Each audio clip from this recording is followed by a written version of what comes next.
in the National Museum of Anthropology in Mexico City looking at an amazingly beautiful feathered headdress. This is a replica of a feathered headdress that's currently in a museum in Vienna, sent to Europe by Hernan Cortes, the Spanish conquistador who defeated the Aztecs. So Cortes comes in with his army of Spanish soldiers, conquers the Aztec people, and is overwhelmed by the beauty of much of what he sees, especially these feathered objects, and sends a lot of them back to Spain, to Charles V.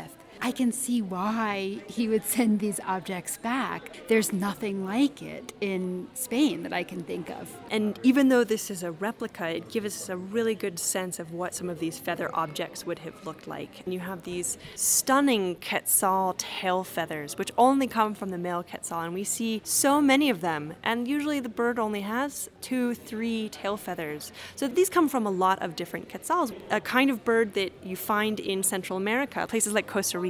So what this is speaking to is the long-distance trade that's happening, as well as tribute items that are sent back to the Aztec capital of Tenochtitlan. So the Aztecs have an empire with lots of cities that they've conquered, and what they exact from those cities is luxury goods. And that includes feathers, that includes textiles, cacao, shells, and they're all coming to the capital of the empire, which is actually here in what is present-day Mexico City, but was then Tenochtitlan. Did I say that right? Almost. Tenochtitlan. So the feathers we have to imagine as part of an entire costume. And in so much Aztec art, we see not only the feather headdress, but we see paper ornaments, we see other kinds of elaborate aspects of costume that were part of rituals, part of performances. Costume was incredibly important to the Aztecs, as it was to many Mesoamerican cultures. And what's unfortunate for us is we're seeing this here as a static item.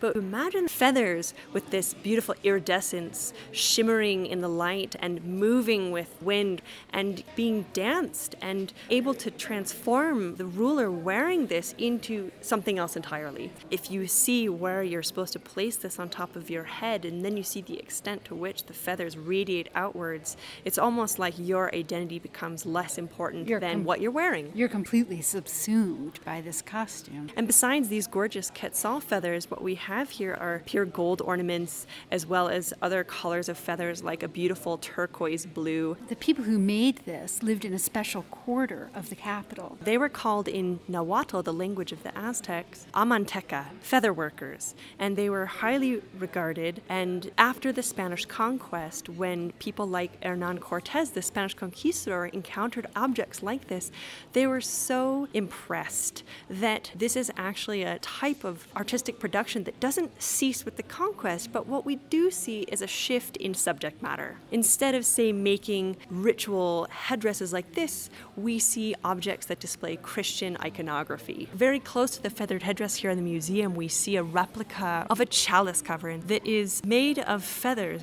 And if we're looking at the subject matter, it looks very Aztec. We see water glyphs and what looks like a ray of fire and a strange kind of mouth, or symbols that are very unfamiliar to us, in other words.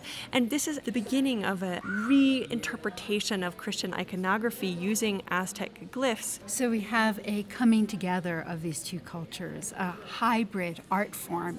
A chalice is something that we see in Christian ritual. It's the vessel that contained the wine that becomes the blood of Christ during Mass. And so this coming together of these two very different cultures, but Aztec culture forced to become a Christian culture by the Spanish.